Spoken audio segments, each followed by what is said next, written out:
الحمد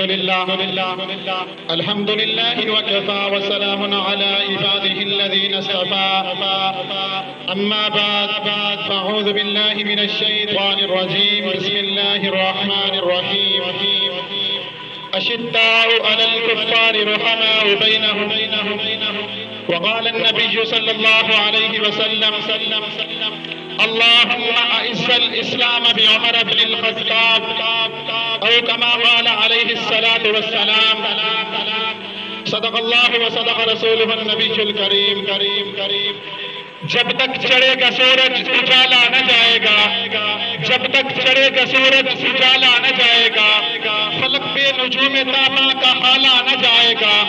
خدا سے نبی نے اسی لیے مانگا عمر، کھولا کسی سے کعبے کا تالا نہ جائے گا۔ اصحاب و اہل بیت رسالت کے بین میں، اصحاب و اہل بیت رسالت کے بین میں قرآن سے رحماء کا حوالہ نہ جائے گا۔ میرے محترم اساتذہ کرام اور میرے ہم مشن ساتھیوں، السلام علیکم ورحمۃ اللہ وبرکاتہ۔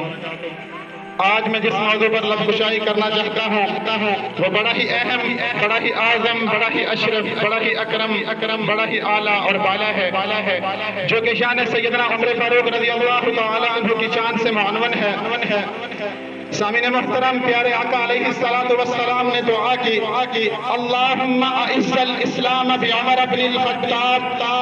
اے اللہ، اگر تو اسلام کو عزت دینا چاہتا ہے، اگر تو اسلام کا سر فخر سے بلند کرنا چاہتا ہے تو خطاب کے بیٹے عمر کو عطا کر دے۔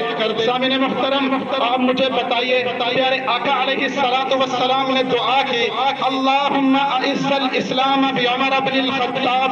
اس دعا کے دو حصے ہیں۔ پہلا حصہ یہ ہے کہ عمر ابن الخطاب، عمر ابن خطاب چاہیے۔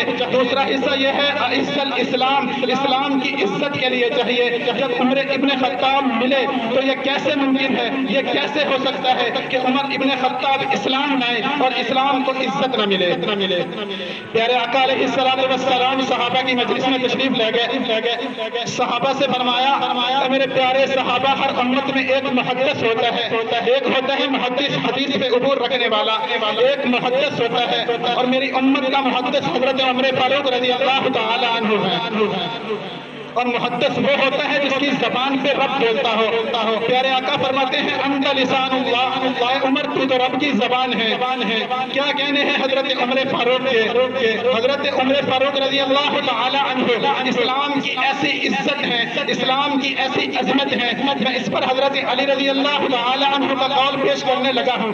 حضرت علی رضی اللہ تعالی عنہ حضرت عمر فاروق رضی اللہ تعالی عنہ کی جرت کے بارے میں فرماتے ہیں کہ جس نے بھی ہجرت کی چھپ کر کی، ایک واحد عمر ابن خطاب ہے کہ جب عمر ابن خطاب نے ہجرت کی، ایک کندھے پر تلوار کو لٹکایا، ایک کندھے پر تیروں کو لٹکایا، ہاتھ میں کمان کو پکڑا، بڑے ٹیکے کے ساتھ بیت اللہ میں گئے۔ جب بیت اللہ میں گئے طواف کیا، 7 چکر لگائے۔ چکر لگانے کے بعد حضرت علی رضی اللہ تعالی عنہ فرماتے ہیں اسی مطاف میں ایک دائرہ بنا کر بیٹھے ہوئے ہیں، ابو جہل بیٹھا ہوا ہے، ابو لہب ہے، عتبہ ہے، شیبہ ہے۔ سامعین محترم، جو بات حضرت علی رضی اللہ تعالی عنہ فرمائے وہ کبھی فضول نہیں ہوتی، وہ شخصیات فضول نہیں ہیں، وہ زائد بات کرنے کے عادی نہیں تھے۔ سامعین محترم، حضرت علی رضی اللہ تعالی عنہ فرماتے ہیں جب عمر ابن خطاب نے بیت اللہ میں طواف کیا، 7 چکر لگائے، مقام ابراہیم پر 2 نفل پڑھے، 2 نفل پڑھنے کے بعد بڑی لمبی دعا مانگی،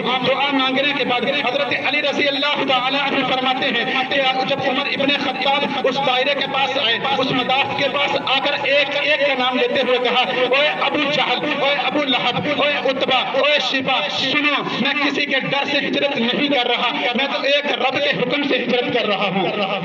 تو اسی لیے شاعر کہتا ہے مرتے جلال مرتے ہنر بھیجنا پڑا، مرتے جلال مرتے ہنر بھیجنا پڑا، اونچے بدن پہ اونچا حصر بھیجنا پڑا، سب سے بڑے نبی کی حفاظت کے واسطے فولاد سے بھی سخت بشر بھیجنا پڑا، پڑھنے لگا تھا زور جہالت کی فوج کا، روح زمین پہ رب کو عمر بھیجنا پڑا۔